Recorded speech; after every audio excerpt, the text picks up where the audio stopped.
지금 방송에서 제공하는 투자 정보는 투자 판단에 대한 조언입니다. 방송에서 제공하는 주식의 가치, 가격 상승 및 가격 하락에 대해서는 방송사에서 보장하지 않습니다.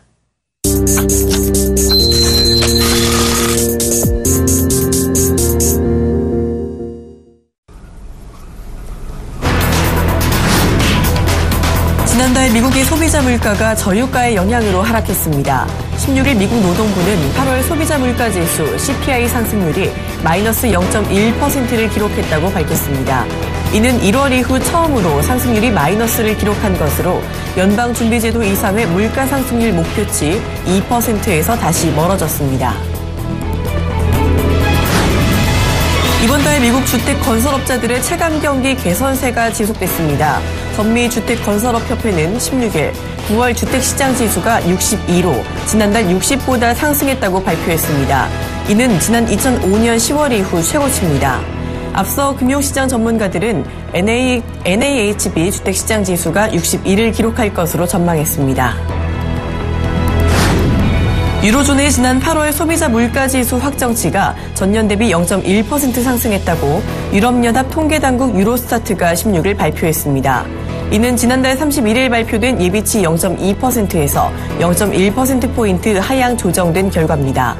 유로존의 소비자 물가 상승률은 6월에서 7월 연속 0.2%를 나타낸 뒤 0.1%포인트 하락했습니다.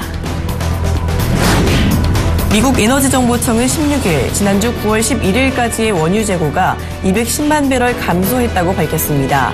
이는 전문가들의 예상치 120만 배럴 증가에 크게 못 미치는 수준입니다. 오클라호마주 쿠싱 지역의 재고 역시 190만 6천 배럴 감소하면서 지난해 2월 이후 최대 감소폭을 나타냈습니다. 이에 뉴욕 상업거래소에서 서부 텍사스산 원유 가격은 전날보다 배럴당 2.56달러, 5.7% 급등한 47.15달러를 기록했습니다.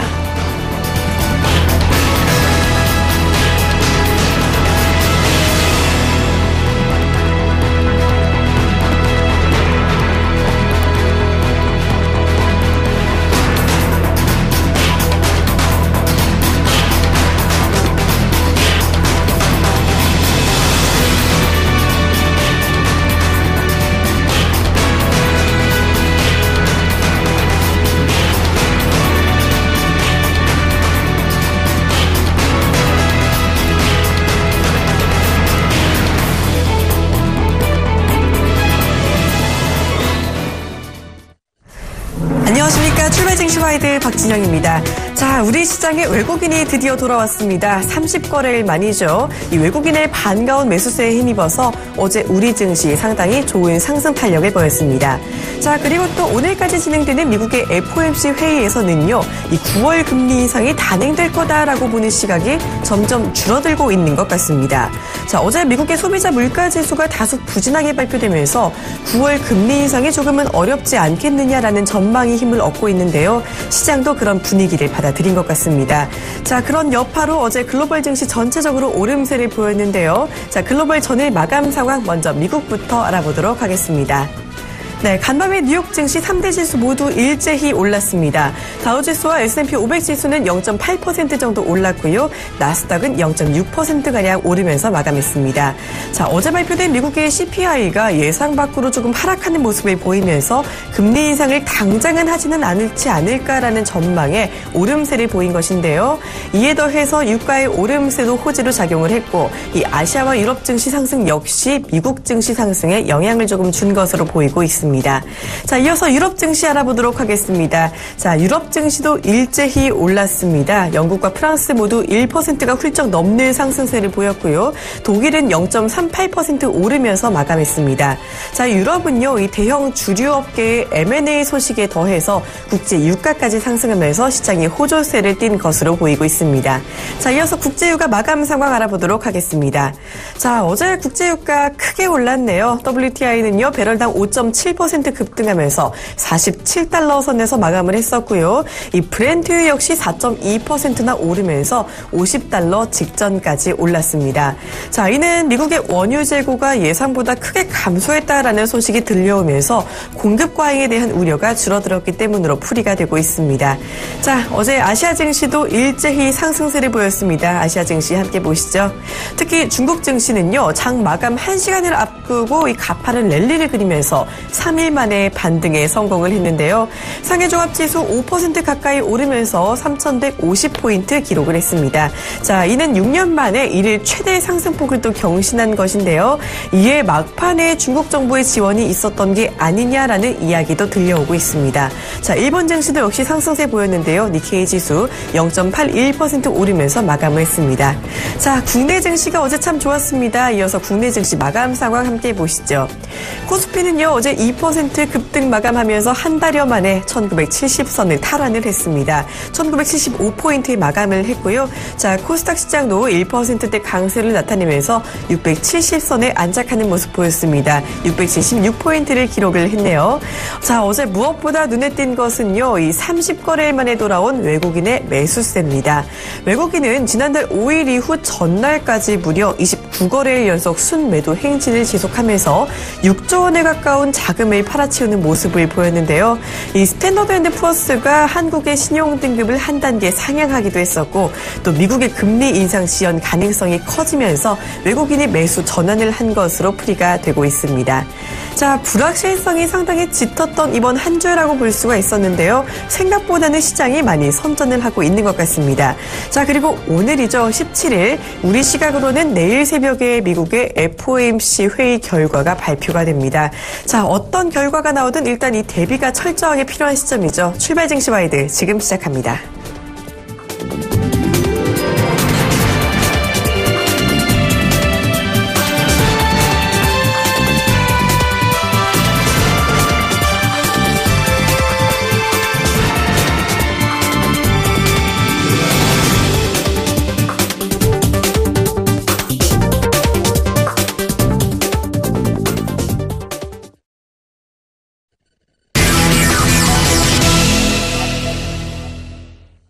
본 방송에서 제공하는 투자 정보는 투자 판단에 대한 조언입니다.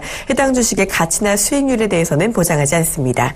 자, 지금 이 시간 국내 시황의 대가와 함께 국내 시장 전망 그리고 전략까지 알아보는 시간이죠. 오늘은 SK증권 영업부 PIB센터 이재광 이사와 함께합니다. 안녕하세요. 네, 안녕하십니까.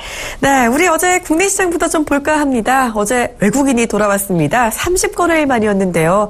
이렇게 반가울 수가 없지 싶죠. 자, 이렇게 외국인 매수에 힘입어서 어제 우리 시장 상당히 좋았는데요. 먼저 어제 전체적인 국내 증시 리뷰부터 부탁드립니다. 네, 저 오늘 아주 기분 좋은 아침입니다. 제가 좀 바뀌지 않았나요? 네, 모처럼 만에 자켓을 벗었고요. 그리고 넥타이를 한번 매봤습니다. 그리고 넥타이도 제가 갖고 있는 넥타이 중에서 가장 빨간색이 많은 짙은 빨강의 빨간 넥타이를 한번 맞습니다. 자, 우리 속담에 자, 더도 말고 덜도 말고 오늘만 같아라 하는 속담이 있죠. 예, 주시장 제가 그 마음입니다. 더도 말고 덜도 말고 어제와 같은 장만 전개됐으면 좋지 않을까 이렇게 생각이 됩니다. 자, 기분 좋은 마음으로 자, 먼저 시장 리뷰 한번 해보도록 하겠는데요. 먼저 국내 시장부터 가보도록 하겠습니다. 야, 국내 시장 어제 참 우리 앵커께서도 언급해 주신 바와 같이 외국인 투자가들이 29일 만에 멈췄어요. 매도를. 야, 외국인들이 매도를 멈추자마자 불꽃쇼가 펼쳐지는 그런 모습이 펼쳐졌습니다. 코스닥 시장과 코스피 시장이 모두 동반 상승 내리를 펼치면서 코스피 시장은 1975포인트로 1970선을 단숨에 회복하는 그런 모습을 보였습니다.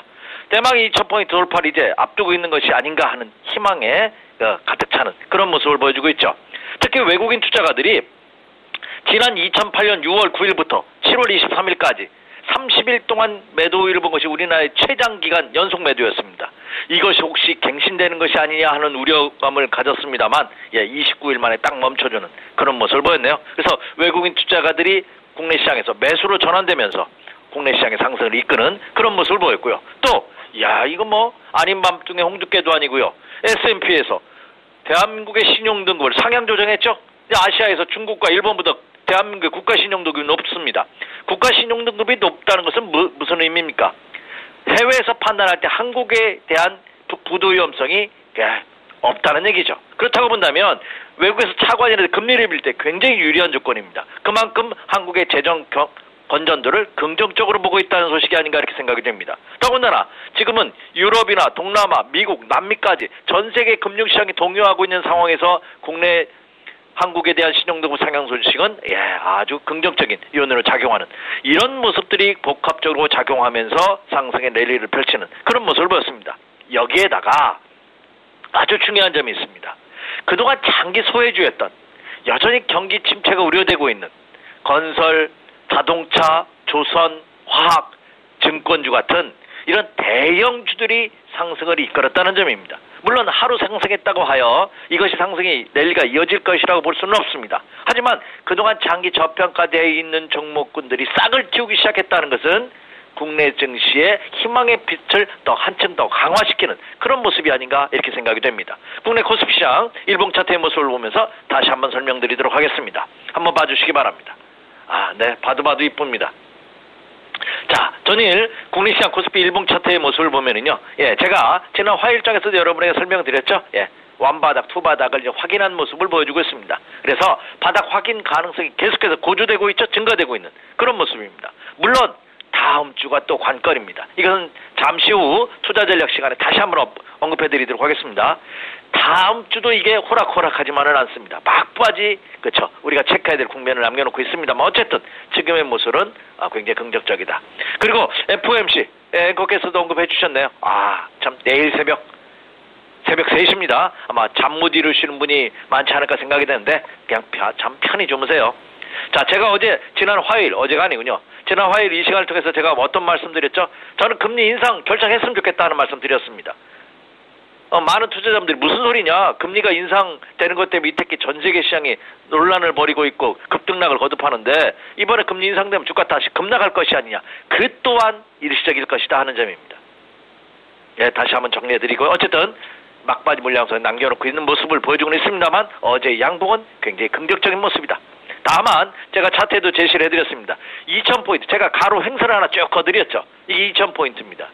2000포인트는요 1900포인트대와는 또 다른 커다란 저항선입니다. 만약에 오늘 2000포인트가 장중에 돌파된다, 그럼 한번 일부 추격 매수는 절대 금물입니다. 한번 이익 실현했다가 다시 사는 그런 센스도 발휘할 필요가 있지 않나. 그래서 2000포인트 1차 저항선 앞두고 있는 시점에서 치열한 매매 공방이 예상되고 있는 것은 사실입니다만 어제의 모습은 굉장히 긍정적이다 이렇게 말씀을 드립니다. 자, 다음으로 중국으로 가도록 하겠습니다. 네, 이 중국 시장 이제는 미국 시장보다는 오히려 중국 시장이 다시 말해서 새벽 6시보다는 오전 10시 30분이 더욱더 중요한 시간대가 됐어요. 왜? 새벽 6시에는 미국 시장이 마감이 되죠. 10시 30분에는 중국 시장이 개장을 합니다. 그러니까 오히려 이제 10시 30분이 장의 그 흐름을 바꾸는 기조가 되는 분기점이 됐습니다. 사실 통상적으로 장 시작하고 30분이 굉장히 중요하거든요. 9시부터 9시 30분. 그리고 장 마감은 30분. 그러니까 2시 반부터 3시까지가 중요합니다. 이제는 근데 바뀌었어요, 패러다임이. 10시 반부터 11시가 굉장히 중요한 그런 시간대가 되지 않았나 생각이 됩니다. 그것은 중국의 영향이죠. 자, 중국 보도록 하겠습니다. 자, 중국 시장도 먼저 차트 한번 보도록 하죠. 중국 시장도 완바닥, 투바닥인데 우리나라 시장보다 조금 안 좋습니다. 그렇죠. 네. 근데 여러분도 보시기에 어제의 장대 양봉은 좀 의미가 다릅니다. 장 막판 무렵에 국내 시장이 마감된 이후에 5% 가까운 4.89%가 급등하는 그런 모습을 보였습니다. 물론 아직까지 거래량이 수반되지 않고 있다는 점. 여전히 중국 시장도 그죠?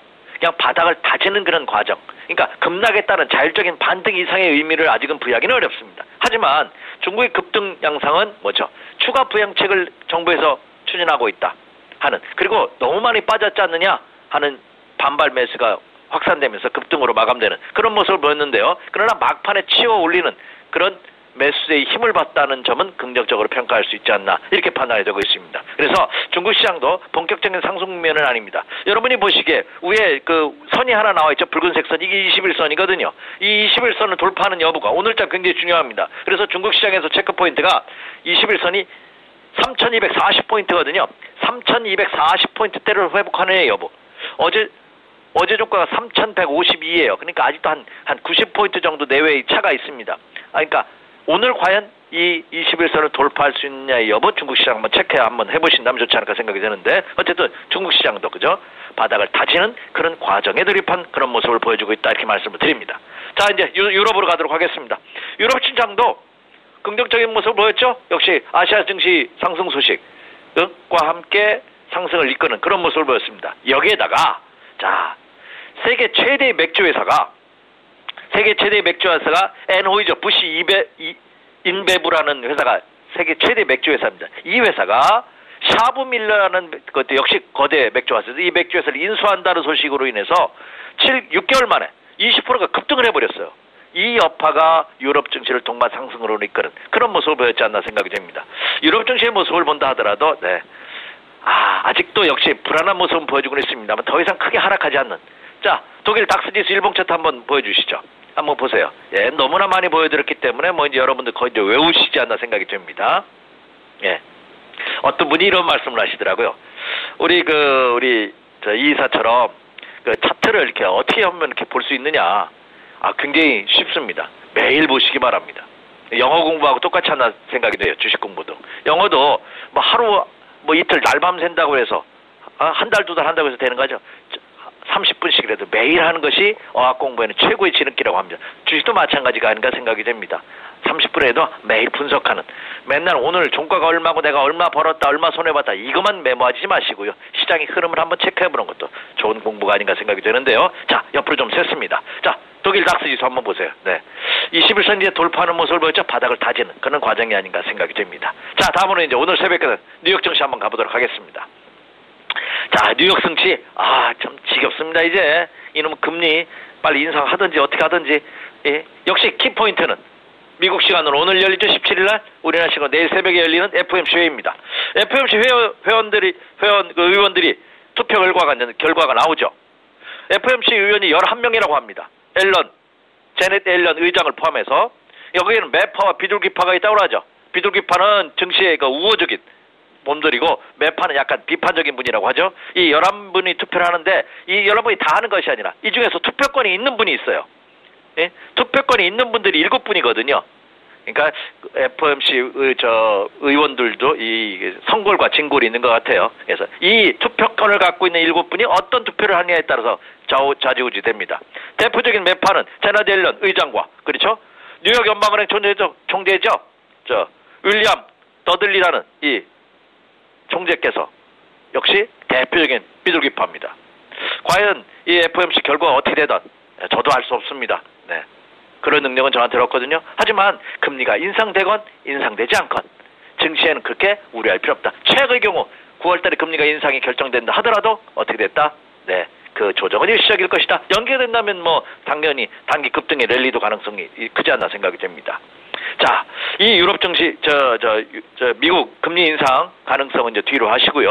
여기에다가 금리 인상 가능성이 전 세계 어제 미국 시장에서 급등했던 이유가 금리 인상 가능성이 후퇴했죠. 왜 그렇습니까? 제가 화요일장에서 언급해드렸던 CPI, 소비자 물가지수가 전문가들이 예상을 깨고 7개월 만에 최저로 하락을 했습니다. 그렇다면 FOMC에서 금리 인상 조건으로 대결했던 첫 번째 가장 중요한 요건이 물가 상승률이거든. 2%대. 이것이 물 건너간 것이 아니냐. 2%의 물가 상승률이 되지 않는다면 금리 인상은 그렇죠. 연기될 가능성이 높다 하는 소식이 시장의 저변에 깔리면서 미국 증시 상승을 이끄는 그런 모습을 보였다 이렇게 생각이 됩니다. 자, 미국 다우존스 일봉 차트 한번 보여주시죠. 예, 미국도 보시면요. 예, 말씀드렸다시피 지난 8월에 찍은 열사역에서 금리가 인상이 결정된다 하더라도 직전 저점을 깨기는 힘들다는 말씀 드렸습니다. 그렇다면 미국 증시도 완바닥, 투바닥에 쌍바닥에 찍는 그런 모습입니다. 단 다우존스 공업지수 우리나라 시장이 2000포인트가 1차 저항선인데요.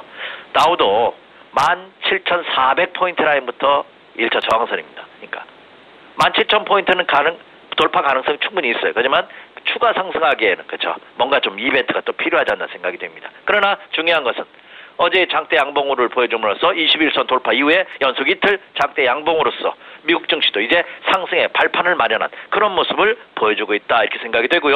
달러가 약세를 보이면서 유가와 금값이 급등했던 것도 미국 증시의 상승을 알리는, 그래서 이로 인해서 유가 관료들이 화학주들이 일제히 상승하는 그런 모습을 보였다 이렇게 생각이 됩니다. 자, 그렇다면 우리나라 시장을 포함해서 전일시장 동향을 보면 굉장히 긍정적인, 오히려 여기서 하락보다는 추가 상승의 가능성이 한층 더 높이는 그런 모습을 보이고 있다 이렇게 말씀을 드립니다.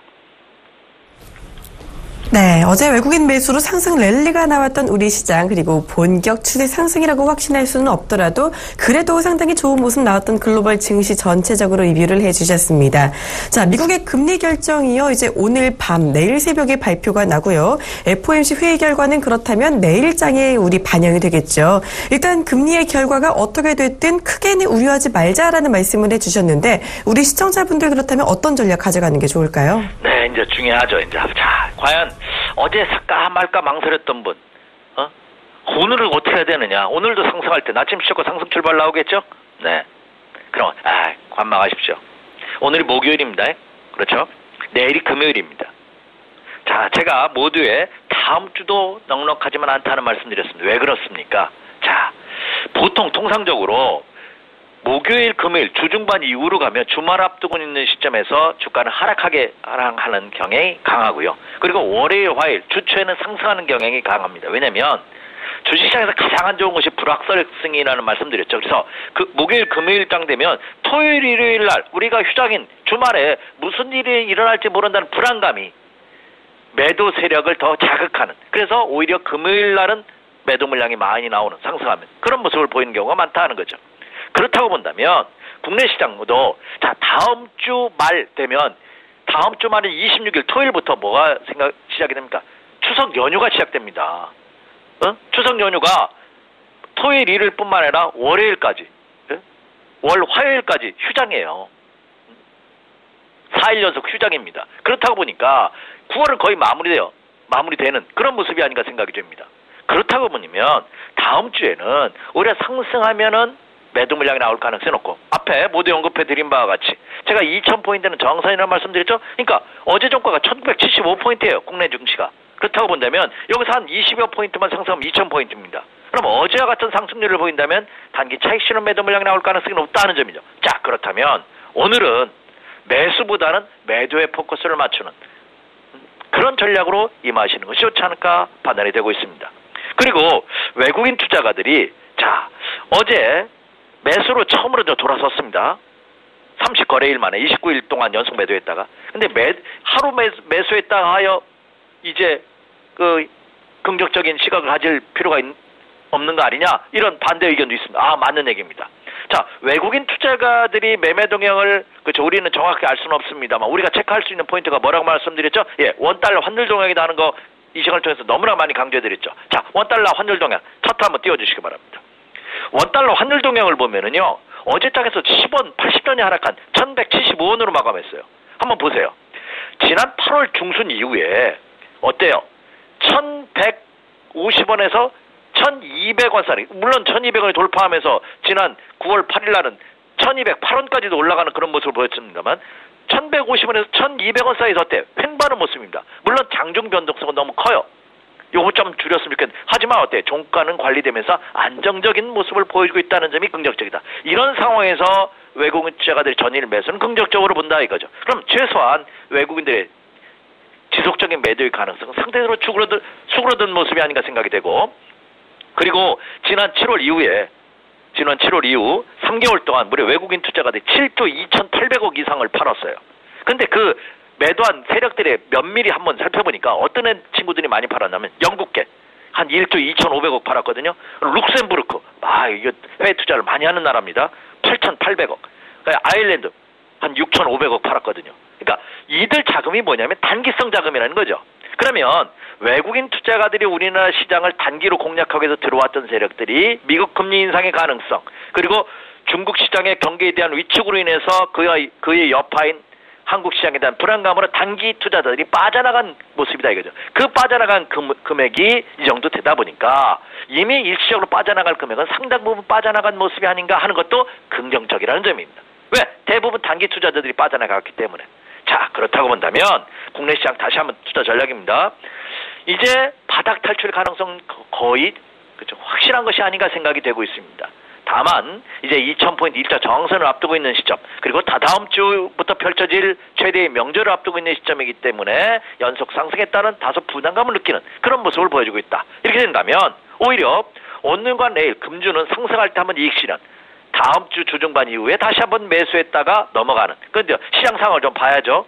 그런 모습이 될 가능성이 없다. 그렇다면 이제까지 시장을 대해서 관망하고 계셨던 분들이라면 추석 연휴를 전후한 시점에서 오히려 대세 바닥을 찍을 가능성, 본격적인 상승의 시발점이 될 가능성이 높다, 이렇게 생각이 됩니다. 그래서 우리가 체크할 사항은 미국의 금리 인상 여부 한번 내일 새벽에 어떻게 되는지 체크해 봐서 좀 전략을 앞당겼다, 하루 이틀 늦췄다 할 필요는 있겠지만 시장 상황은 그런 모습을 보여주고 있다는 점입니다. 그리고 또 하나, 제가 오늘은 팁을 하나 드릴게요. 제가 시장을 판단하는 방법으로 쓰는 방법이 크게 세 가지가 있습니다. 첫 번째는 이미 여러분에게 많이 언급해드렸죠. 상승하는 시점에서 하락을 해요. 종목도 마찬가지입니다. 내가 이제 A라는 종목을 갖고 있다면 A라는 종목이 이거 상승해야 돼요. 틀림없이 지금. 근데 하락을 한단 말입니다. 그럼 이거는 여러분이 생각한 것보다 더 안 좋습니다. 빨리 매도를 해야 되는 겁니다. 또 어떤 종목, 이건 틀림없이 이거 하락 국면이야. 근데 의외로 상승하는 종목이 있어요. 이거는 여러분이 생각하는 것보다 더 강한 종목일 가능성이 높다는 점이죠.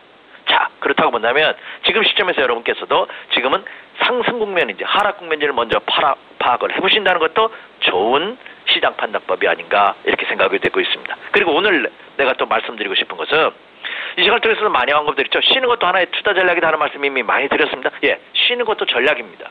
이것도 시장 판단법이에요.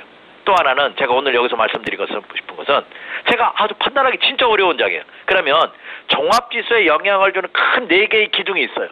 뭐냐? 삼성전자가 이끄는 반도체 IT죠. 또 하나 현대차가 이끄는 완성차와 자동차 부품업체입니다. 또 하나는 현대중공업이 이끄는 조선주입니다. 또 하나는 은행주권. 옛날엔 트로이카라고 해서 은행건설 증권을 트로이카라고 했는데 IMF 이후에, 금융위기 이후에 이제 많은 건설사들이 부도가 나면서 없어졌어요. 그래서 시장 영향이 적어요. 그래서 은행과 증권 같은 금융주가 이끕니다. 이 4개의 마차가, 사도마차가 어떤 방향을 끄는지 한번 체크해보는 것도 굉장히 좋은 전략입니다. 제가 아침 시간 여러분 바쁘신 줄 알지만 간단하게 한번 설명드릴게요. 먼저 삼성전자 일봉 차트 한번 띄워주시죠. 네. 삼성전자 일봉 차트를 한번 보면요. 좀 답답합니다. 세계 인류 기업, 대한민국 최고 기업이. 그러나 어때요, 삼성전자? 이것을 바로 상승하겠다 이렇게 자신하시는 분은 없지만 어때요? 바닥은 찍었습니다, 이미 지난 8월 달에. 그러고 1차 바닥 찍고 횡보하는 모습이죠. 예, 더 이상 크게 하락할 것은 없지 않냐. 그러니까 극단적으로 얘기해서 삼성전자를 지금부터 마이너스 꼴대에서 분할매수 해가지고 손해볼 것은 크게 없다, 이렇게 생각이 됩니다. 그럼 최소한 삼성전자는 지수의 하방 경직성을 찍은, 더 이상 하락할 것이 없다는 거죠. 자, 하나의 축입니다. 자, 두 번째 축, 현대차 한번 넣어주시죠. 예, 이 완성차 업체는 제가 이 시간을 통해서 지지난주도 언급을 해드렸어요. 이거 눈여겨봐라. 원화 약세, 이 최대의 수혜주가 될 가능성이 높다는 말씀드렸죠. 어때요? 완성차 업체가 지금 전 세계적으로 안 좋다고 하죠. 미국, 중국, 국내도 내수도 죽고 수출도 줄어들고 있다. 근데 어때요? 주가는 바닥 치고 돌아가고 있습니다. 또 하나 명심하실 것은요, 재료보다 이 주가는 선행하는 겁니다. 경기보다. 그 회사의 실적을 반영하는 것이 주가죠. 주가라는 것이 한자로 주식회사 주자고 가치가 짜죠. 그러니까 그 주가의 현재의 가치가 얼마나 게 주가입니다. 근데 그거를 현재의 가치가 아니라 미래의 가치라는 점입니다. 현대자동차도 어때요? 여기저기서 안 좋은 소리만 나오는 주가는 어때요? 바닥치고 돌아가는 모습. 이것도 더 이상 하락할 것이 없는 그런 모습이다, 이렇게 생각이 됩니다. 자, 또 하나 보죠. 현대중공업. 조선 최악이라고 합니다. 그런데 오히려 조선주도 지금 살 때가 되지 않았나 생각이 됩니다. 현대중공업 한번 보세요. 바닥에서요, 이게 20-30% 올라왔습니다, 이게. 그렇죠. 조선 경기 아직도 안 좋다고 하죠. 대영 제국은 해가 질 날이 없다고 그러는데, 예전에 우리 IMF 때도 거제도, 그렇죠? 거제도에는 해가 지지 않는다고 그랬다고 합니다. 그만큼 조선계죠. 근데 지금 어때요? 썰렁하다고 그러죠. 울산이나 이쪽, 저쪽, 동남부 지방이. 근데 어때요? 주가는 이미 바닥을 찍고 돌아가는. 현대중공업 찾아보시면 저렇게 많이 올랐어? 의아하실 겁니다. 그러면 세계의 기둥 어때요? 긍정적이죠? 자, 은행, 증권에서 대표 증권주, 대우증권. 내 증권주도 한번 이 시간을 통해서 차기 주도주의 가능성이 있다는 말씀 드렸죠? 증권주, 대우증권 한번 보세요. M&A 가능성이 부각되고 어때요? 주가 더 이상 하락할 것이 없는. 대우증권도 보면 3중 바닥형의 모습을 보이고 있는 것이 아닌가 생각이 됩니다. 역회된 수요일장에. 자, 그러면 증시를 이끄는 4개의 마차가 어때요? 최소한 하락 가능성은 없는. 본격적인 상승이라고 말하기에는 조금 어설픈 것은 있지만 그러나 상승의 가능성이 훨씬 더 높은 그런 모습을 보여주고 있다는 거죠. 그럼 지수는 어때요? 빠질 가능성이 없다는 얘기입니다. 자, 그러면 지금부터는 어떤 종목을 사느냐, 얼마에 사느냐의 관건만을 남겨주고 있다 이렇게 생각이 됩니다. 자, 결론입니다. 이미 시장은 말씀드린 바와 같이 최악 국면은 벗어난 모습이다. 다만 내일 새벽에 열리는 FOMC 회의 결과 그리고 다다음 주 추석 연휴를 앞둔 다음 주 시장 상황 그리고 기관과 외국인들 시장을 이끄는 이 큰 손 세력들의 매매 동향을 보면서 오늘 사야 되느냐 아니면 내일 사야 되느냐 다음 주에 사느냐 이 시간 타이밍을 남겨놓고 있다 뿐이지 이제는 여러분께서 주식시장에서 그렇죠 인상 쓸 일보다는 웃을 일이 더 많은 그런 가능성이 한층 더 높아지고 있는 모습이다 이렇게 말씀을 드립니다. 네, 우리 시장 바닥 탈출 가능성 거의 확실하다라고 보셨는데요. 일단은 조금 관망하는 게 좋겠다라는 말씀을 주셨습니다. 다음 주만 지나면 추석이 시작되는 만큼 오랜 휴장이 이제 이어지기 때문인데요. 다음 주에는 좀 상승하면 매도 물량이 나올 가능성이 크다고 보신 만큼 오늘 같은 경우는 매수보다는 매도에 조금 더 포커스를 맞추는 게 좋겠다라고 말씀해 주셨고요. 무엇보다도 이 장이 상승 국면인지 하락 국면인지 파악하는 게 중요해 보입니다.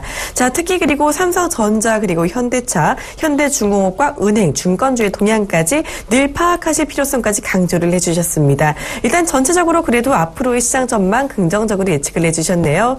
지금까지 시장 전략과 전망 자세하게 들어봤습니다. SK증권 PIB센터 이재광 이사와 함께했습니다. 고맙습니다. 네, 감사합니다.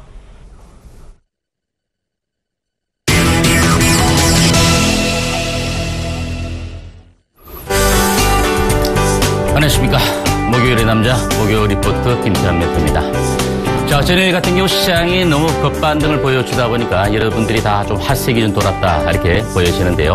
앞서 이재광 이사님께서 시황과 관련해서 너무 자세하게 잘 설명을 해드렸습니다.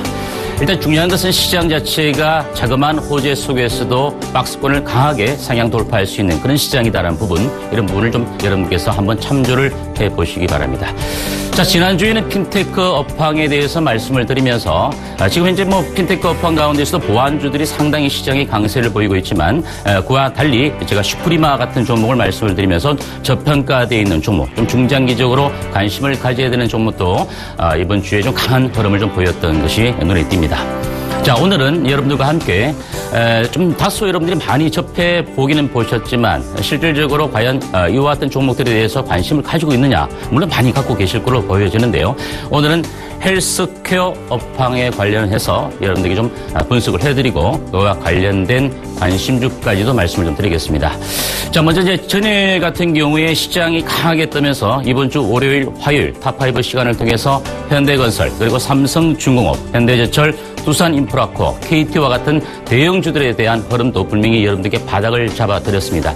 미국 시장의 흐름에 따라서 다수의 흔들림이 있다 할지라도 여러분들이 분명히 많이 떠있는 종목보단 낙폭 과대된 종목에 대해서도 분명히 관심을 가져주셔야 된다는 부분 한 번 더 강조드리면서 헬스케어 업황에 대해서 분석을 좀 해드리겠습니다.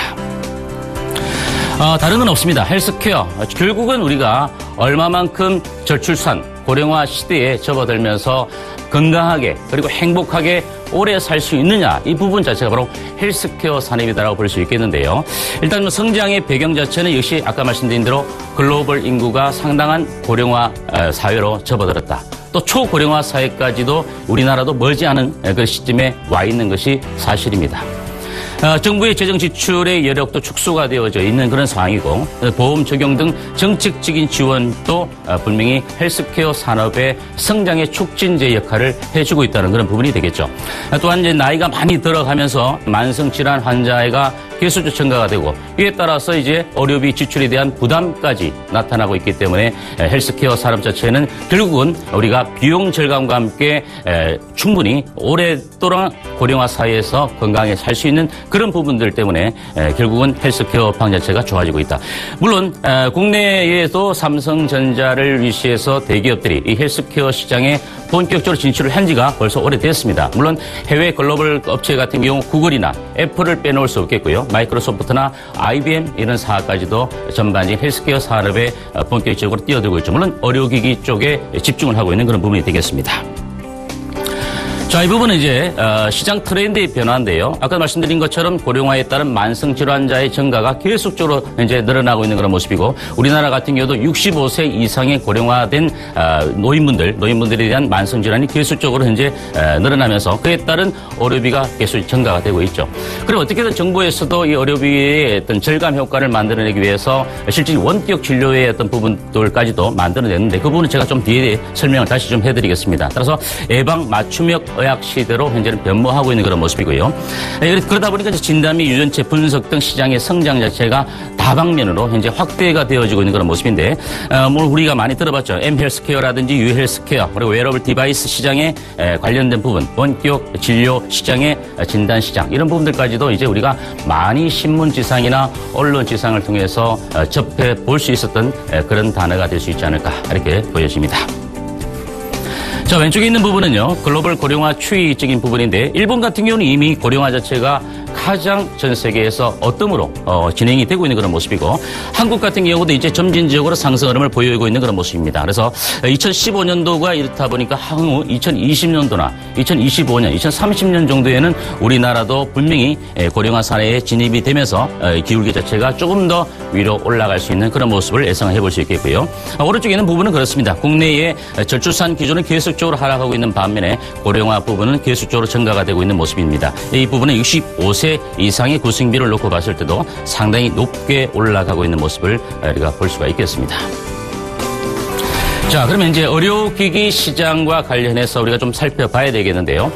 국내 의료기기 시장의 규모 자체는 한 5조 원대 정도를 돌파하면서 14년도 기준입니다. 10% 매년 성장을 하고 있는 모습인데, 해외 같은 경우는 5% 정도밖에 성장하지 못하고 있다는 부분, 이 부분을 놓고 봤을 때 우리나라 같은 경우에 의료기기의 성장 자체에 따라서 많은 중소기업들이 현재 시장에 진입을 해서 결국은 수입을 많이 받을 수밖에 없었던 해외 유수의 업체들과 경쟁을 하고 있는데, 결국 의료기기 업체들이 성장을 하기 위해서는 내수 시장에서의 시장 점유율도 중요하지만 결국 수출을 해야 되겠죠. 뭐 브릭스라든지 신흥국 이런 쪽에 수출을 해야만 살 길이 있는데, 결국 뭐 이제 우리 같은 경우 제가 여러분께 말씀드린 것처럼 여타 종목들 중에서도 뭐 아이센스라든지 바텍 같은 경우도 계속적인 해외 진출을 위해서 적극적인 노력을 하고 있다. 이런 부분도 우리가 충분히 한번 이해를 해볼 수 있겠습니다. 따라서 지금은 이제 치료의 영역에서 케어, 예방의 영역 쪽으로 변모하고 있는 그런 시장이다라고 볼 수 있겠는데요. 국내 의료기기 수입 비중 같은 경우에 한 58%를 차지하고 있는데, 보시는 것과 마찬가지죠. 존슨앤존슨이나 지이나 지멘스라든지 또는 도시바라든지 결국 우리나라 국내 시장에 해외 유수 업체들이 많은 시장을 잠식하고 있는 그런 모습입니다. 이 와중에 최근 국내 같은 경우에도 아이센스나 바텍 같은 경우도 국내 시장 점유율을 계속적으로 높여가면서 해외 진출까지도 적극적으로 모색하고 있는 부분들. 그렇다 보니까 이 기업들의 성장성, 수익성, 실적 자체가 상당히 좋아지고 주가의 흐름도 충분하게 올라가고 있는 모습이고, 시장의 반응을 그대로 불러일으키고 있는 그런 모습들을 우리가 볼 수 있겠습니다. 물론 중국 같은 경우는 우리가 빼놓을 수 없습니다. 중국 시장 같은 경우는 뭐 전기차 시장도 마찬가지고요. 모든 영역에서 중국 시장을 빼놓을 수가 없는데, 일단 전 세계적으로 봤을 때 한 4위권 정도의 의료기기 시장이 되는데요. 시장 규모는 한 187억 달러 정도로 예상이 되고 있습니다. 향후에는 19년 정도 이상이 되면 거의 뭐 배 이상 가까운 350억 달러 정도까지 성장할 수 있으니까 중국 시장을 결국은 우리가 빼놓고는 볼 수 없는 그런 모습이다. 이렇게 말씀을 드리겠습니다.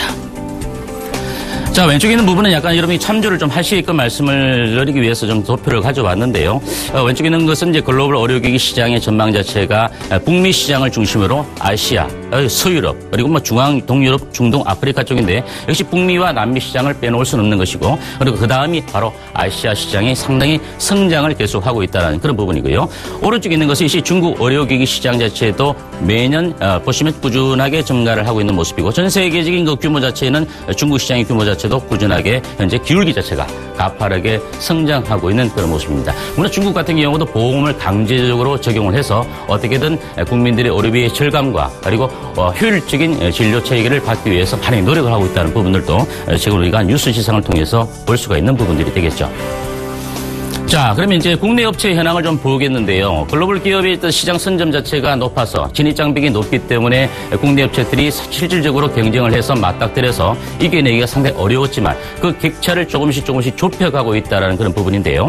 국내 업체는 이제 한정된 의료기기 품목을 특화해서 나아갈 수밖에 없는 그런 모습이고, 물론 수술이나 여러 가지 어떤 진단적인 고사양화된 의료기기 시장 자체는 아직까지도 선진국들 유수의 기업들과는 우리가 좀 신재 기술적인 차이가 많이 좀 나고 있다. 따라서 우리나라 같은 경우는 이제 진단 계측기 분야의 뭐 초음파 진단기라든지 안강압 의료기라든지 혈당 측정기, 그죠? 체지방 측정기 같은 이런 부분들 쪽으로 우리가 집중을 하고 있는 것이고요.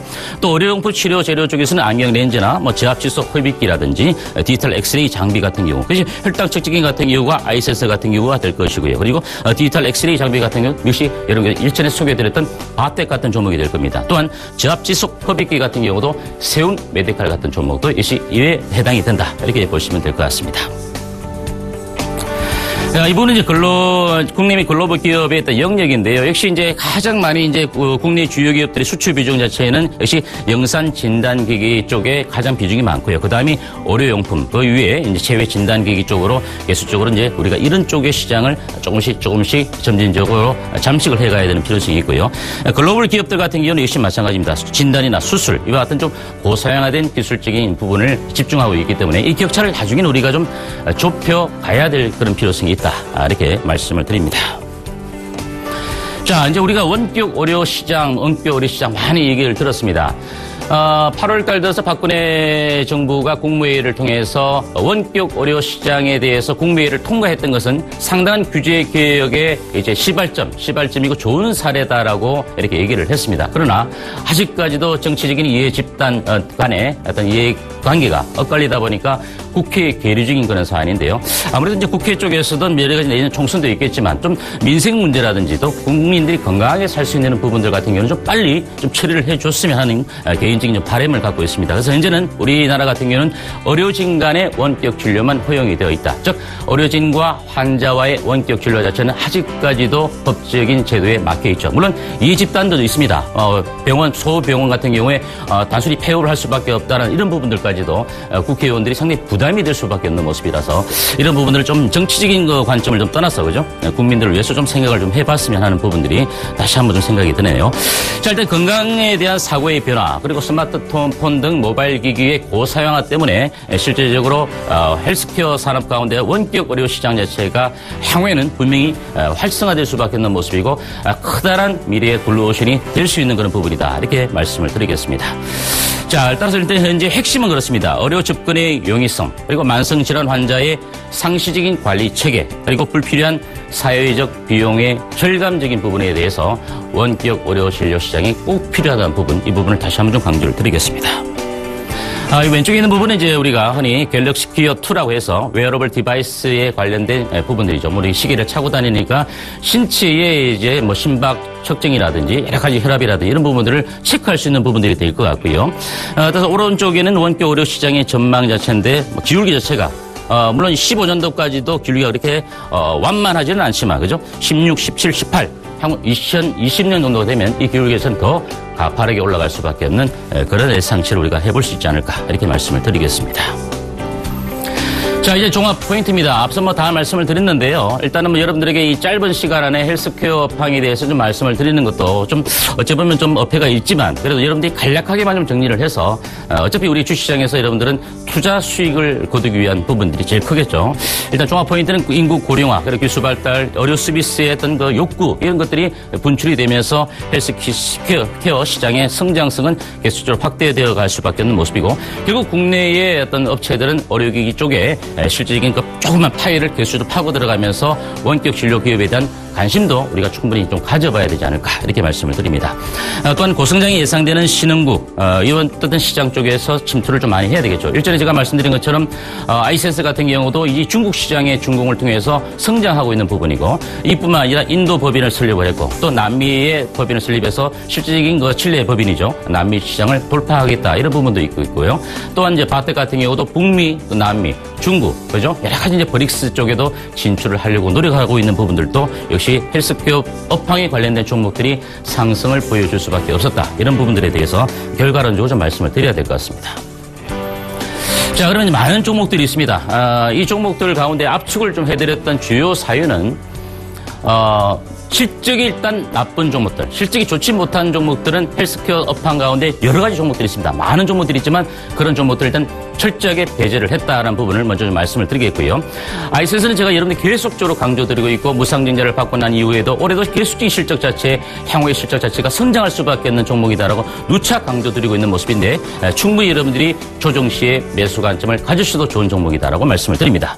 또한 세움 메디칼 같은 경우도 이제 본격적인 성장 초입 단계에 있는 그런 모습인데요. 세움 메디칼 측은 기관들이 적극적인 매수 관점 이후에 시장의 흐름, 박스권 흐름 속에서 다소 쉬어가는 국면이 되겠지만 다른 종목들, 루토로닉이라든지 또는 인바디라든지 이런 많이 떠있는 종목들보다는 오히려 이와 같은 세움 메디칼처럼 충분히 가격 조정을 거치고 있는 종목들에 대해서 별표 3개를 쳐드렸습니다. 다음 비트컴퓨터입니다. 비트컴퓨터는 8월 17일 날 탑5 시간을 통해서도 여러분들에게 말씀을 드렸던 그런 종목인데요. 많이 올라가고 있습니다. 원격 의료 진료 시장에 상당한 수혜가 될 수 있는 그런 종목이니까 역시 별표 2개를 쳐드려야 될 것 같고요. 바텍은 왜 별표를 2개 쳐드렸느냐. 너무나 많은 수익을 여러분들이 안겨다 드렸지만 많이 떠있기 때문에 여러분들이 단기적이었던 그 접근적인 관점 위에 여러분들이 지금 들어가서 큰 목표 수익률을 얻어내기는 좀 단기적으로 힘들지 않을까. 따라서 조정 국면에서 우리가 관심을 가져야 된다. 이렇게 말씀을 드리겠습니다. 마지막으로 이제 인피니트 헬스케어 같은 경우는 충분한 가격 조정을 거쳤기 때문에 이런 종목들은 우리가 바닥권에서 다소 좀 중기적 관점에서 접근 전략을 세워볼 필요가 있다. 이렇게 말씀드리니까 여러분들이 이와 같은 5개의 종목을 좀 메모해 두셨다가 참조를 좀 해 주시기를 당부드리겠습니다. 자, 오늘 여기까지 헬스케어 업황에 대해서 분석을 해드렸고요. 자, 이번 주 토요일 날 또 강연회가 있습니다. NH투자증권 미아 지점입니다. 시간은 오후 2시고요. 참가비는 없습니다. 지하철 4호선 미아 사거역 1번 출구로 나오시면 될 것 같습니다. 자, 그래서 여러분들이 이번 주 토요일 날 향후에 또다시 하반기에 이제 본격적인 상승 시점에 있는 업황, 주도주 이런 종목들을 우리가 좀 함께 논의하고 여러분들이 고민 있는 종목들도 상세하게 상담해 드릴 것을 약속드리며 다음 주 목요일 날 다시 찾아뵙도록 하겠습니다. 감사합니다.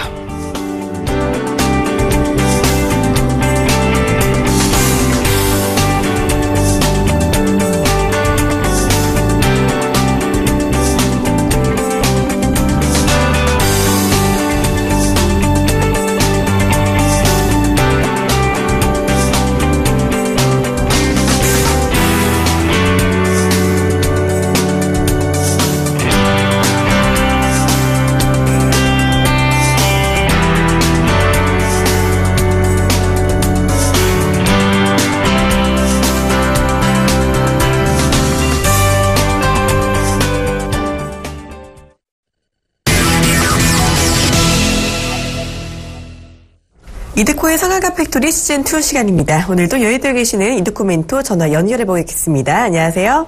반갑습니다. 네, 어제 시장이 오르면 재빠르고 능동적으로 대처하라라는 말씀해 주시면서 코스피 1945포인트 돌파 여부 보자라고 해주셨는데요. 우리 시장 어제 생각보다 훨씬 강했습니다. 이 외국인 매수세에 1970포인트까지 돌파를 했는데요.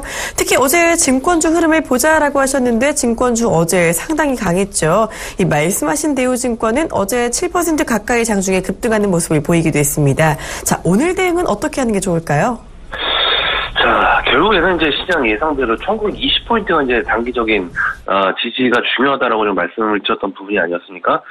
코에 걸면 코걸이, 이제 귀에 걸면 귀걸이 시장이기 때문에 단기적인 시장 변화, 그러니까 말씀해 주셨던 대로 다 갑작스럽게 찾아오는 급등락에 대해서 우리가 대처할 수 있는 능력, 충분히 현재 구간에서 대비를 해야 된다라고 말씀 좀 드렸던 그런 부분이었는데, 자, 예상대로 일단 단기적으로, 중요하다라고 했었던, 1920포인트, 일단은, 정확하게 좀 지지를 하게 되면서 이번 시장에서 지지를 하게 되면서 단기적으로 1975포인트까지 어제 종가 1975포인트까지 끌어올린 그런 상황인데 자 현재 구간부터 이제 상당히 좀 중요한 그런 상황이다라고 좀 봐야겠습니다. 과연 미국이 금리 인상을 할 것인지에 대한 부분들 근데 이제 상당히 좀 재미난 것 같아요. 만약에 미국이 이번에 금리 인상을 하게 되면 그 전에 올려놓고 팔 수 있는 지금 지수대를 만들어놨고 안 하게 되더라도 상승할 수 있는 명분이 또 생기게 되는 결국에도 지속적으로 말씀드렸던 것이 금리 인상을 하던 안 하던 지수 고점 1차적으로 2000포인트를 기준으로 잡고 우리가 지속적으로 끌고 가야 된다라고 누차 말씀드렸던 그런 부분이기 때문에 이번 상승 파동에서 어느 정도 포트적인 부분들 갈아 끼고 갈 것인지에 대한 확인 과정 반드시 해야 된다라고 좀 말씀 좀 드렸습니다. 자, 그래서 지수, 일단 오늘 상승 출발이 좀 예상이 되는 어떤 그런 상황, 도시효과 예상 지수가 일단 1990포인트 정도 부근으로 상승 출발이 좀 예상이 되는 그런 상황인데, 자, 일단은 2000포인트를 기준으로 해서 현재 뭐 1%, 1점 몇 %만 올라와도 2000포인트까지 근접하는 어떤 그런 상황이기 때문에 2000포인트를 맞고 떨어질 때 과연 미국이 금리 인상을 해서 어제 이제 외국인들이 매수한 것이 페이크성인지, 그러니까 지수를 올려놓고 매도할 것인지, 아니면 금리 인상을 안 한다라고 했지만은 10월에 또 할 것이다, 12월에 또 할 것이다, 이런 또 기회 걸면 귀걸이, 코에 걸면 코걸이, 이런 시장 분명히 올 것이다라고 좀 생각하고 있기 때문에 우리는 일단은 불확실성에 투자하지 말고 2000포인트 부근에서는 일단 포트 점검 한 번쯤은 반드시 해야 된다라고 좀 말씀 좀 드리겠습니다. 자, 그런 의미에서 이제 어제 이제 사실은 이제 증권주들, 어제 이제 말씀드린 게 아니라 계속적으로 이제 바닥권에서부터 말씀을 좀 드렸었죠. 대장주, 대우증권을 좀 기본으로 해서, 관련된 섹터의 종목들. 일단은 어제 이제 대우증권, 역시나 이제 증권주 중에서 탑픽으로 이제, 대우증권이 6% 정도, 7% 정도 장중 급등이 좀 나오게 되면서 금리 인상에 대한 불확실성적인 측면들, 나왔던 그런 부분이었지만은, 자, 증권주들 일단은 2000포인트 부근에서는 한 번쯤은 매도하는 어떤 그런 부분들. 일단 오늘 전반적으로 증권주들, 그리고 어제 말씀드렸던 은행주들까지의 파동, 반드시 체크해야 되는, 상당히 중요한 어떤 그런 구간이지 않나 싶습니다. 자, 해서 이제 뭐 어제 이제 우리가 보유하고 있던 종목군들, 어제 사실은 좀 지수 대비 좀 아쉬운 그런 부분이었습니다. 어제 이제 상승했던 종목들, 대부분의 종목들이, 지수 관련된 종목들이 되겠죠. 뭐 IT라든지 전차군단, 그리고 뭐 오랜만에 진짜 올라와줬던 현대건설이라든지 삼성 엔지니어링 같은 그런 건설주들.